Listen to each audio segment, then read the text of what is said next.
오늘은 나일강을 무대로 운영되는 크루즈에 대해서 알아보겠습니다. 크루즈를 연상하면 럭셔리한 파티와 음식이 제공되는 지중해 크루즈에서 지긋한 나이의 부부가 여유롭게 시간을 보내는 것이 떠오르겠지만, 이집트 아스완과 룩소르 사이의 나일강을 따라서 왕복하는 크루즈도 제법 알려져 있습니다. 이 나일강 크루즈는요, 세계에서 가장 합리적인 가격으로 크루즈를 경험할 수 있는 것으로 주로 넉넉한 유럽 노인층들이 유유자적하기 위해서 찾아옵니다. 이집트 남부 아스완과 룩소르간을 운행하는데, 각각 월요일과 목요일에 출발하고 2박 3일 운행한 뒤에 목적지에 도달하면 일요일은 정박지에서 그냥 하루 일정을 머무르기를 계속 반복합니다. 일요일 날에는 운항을 안 해요. 이용자 대다수는 아스완과 룩소르간을 운행하는 2박 3일 일정을 선호합니다. 특히 우리나라 사람들이 그러는 것 같아요. 나는 이제 운항이 없는 일요일에 투숙해서 아스완에서 하루 더 묵는 3박 4일 일정으로 탑승했습니다. 만일 나일 크루즈를 인터넷에서 검색을 하면요, 엄청나게 많은 사이트가 보입니다. 지금 당장 예매해야 할 듯한 문구로 가득 채워놨어요. 이거 보고 앞뒤 생각 없이 막 지르면 엄청나게 손해봅니다. 왜냐면요, 현지보다 무척 비싼 가격을 요구하는 만큼 가능하면 현지에서 여러 에이전시를 만나서 가격 협상을 한 뒤에 결정하는 게 훨씬 유리합니다. 나일강을 무대로 운영되는 크루즈가 한 350대 정도 된다고 합니다. 크루즈가 선박이기는 해도요, 호텔 기능을 하고 있기 때문에 등급이 있습니다. 스탠다드, 딜럭스, 럭셔리로 이렇게 구분을 하는데, 호텔과 비교해서 스탠다드급은 3, 4성급, 딜럭스는 4, 5성급, 럭셔리는 5성급으로 구분할 수가 있어요. 이 퀄리티에서 상당 수준의 차이가 있습니다. 이렇듯이 가격 또한 차이가 엄청나요. 이집트 여행을 주로 소개하는 인터넷 사이트 마스터풀 이집트 투어를 기준으로 스탠다드 3박 4일은 평균 $400, 하나로 한 51만원 되고요. 딜럭스는 $460, 하나로 한 60만원, 럭셔리는 $670, 하나로 한 87만원 정도를 요구합니다. 하지만 이거요, 굉장히 거품이 있는 겁니다. 실제는 이거보다 훨씬 저렴하게 구입할 수 있어요.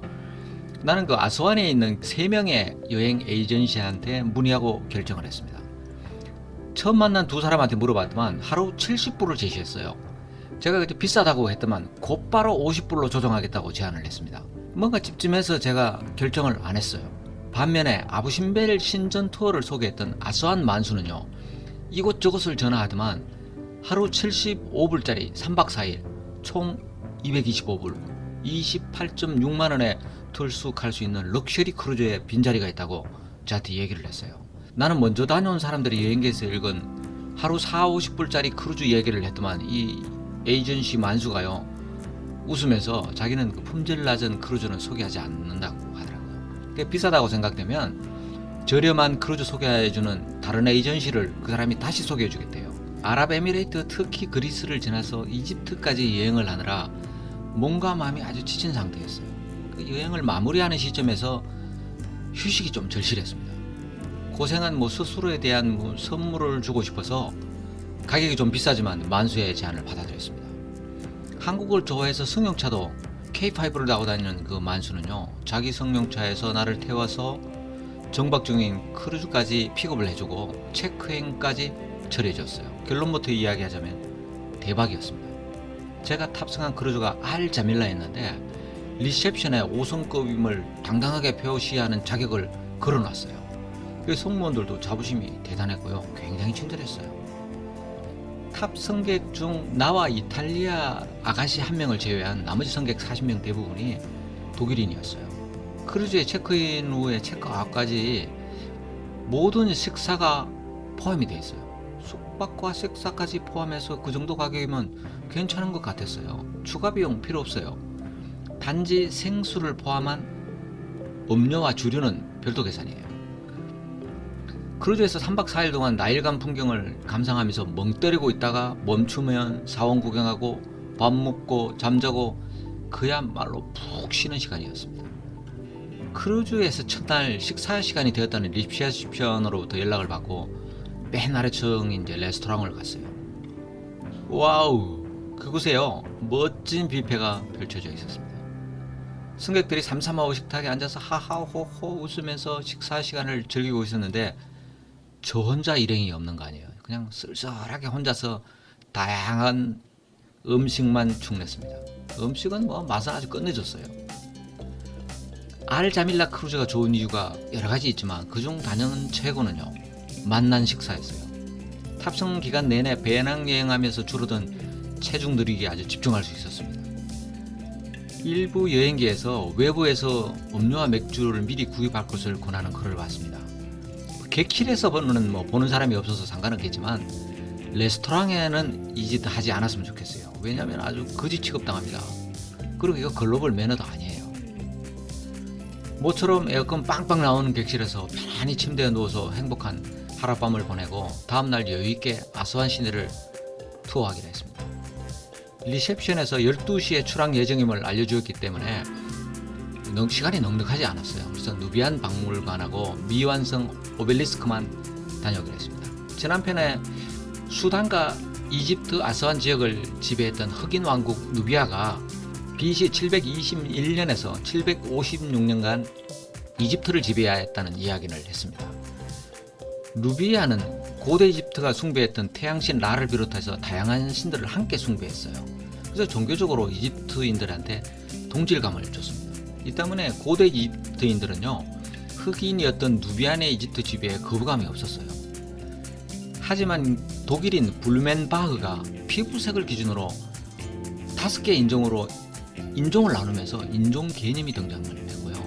1790년에는요, 백인과 유럽인이라는 용어를 만들어냈어요. 이는 곧바로 백인 우월주의를 탄생하게 만들었습니다. 히틀러는 이에 근거해서 유태인들을 학살했고요. 미국에서는 흑인을 노예로 부렸고 남아프리카에서도 제노사이드를 자행했는데 이러한 개념이 이집트에도 영향을 미쳤습니다. 스스로를 백인이라 여기면서 자존을 지키고 싶었던 이집트인들은요, 흑인 누비안에 의해 지배받았다는 사실 그 자체가 굉장히 치욕스러운 거였어요.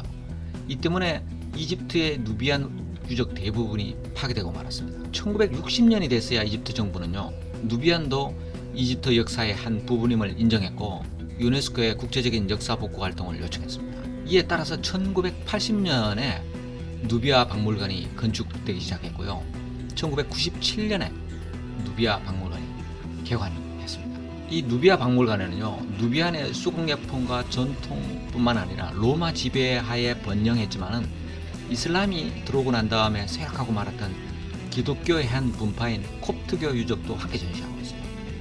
그런데 이 박물관에는요, 스스로를 백인이며 무슬림이라고 생각하는 이집트인들이 누비아인에 의해 지배받았다는 사실과 오랫동안 콥트교가 번성했음을 마음속으로 인정하고 싶어하지 않았음을 엿볼 수가 있습니다. 누비안과 콥트교가 주제인 박물관임에도 가장 중심 자리에 역사상 가장 강력했던 파라오 람세스 2세 동상을 배쳐놨어요. 이건 뭘 얘기하느냐면요, 까불지 마라 이놈들아, 그래봤자 너희는 람세스 2세에 의해서 복속당했던 깜등이에 불과해, 이런 메시지를 보여주고 싶은 거였습니다.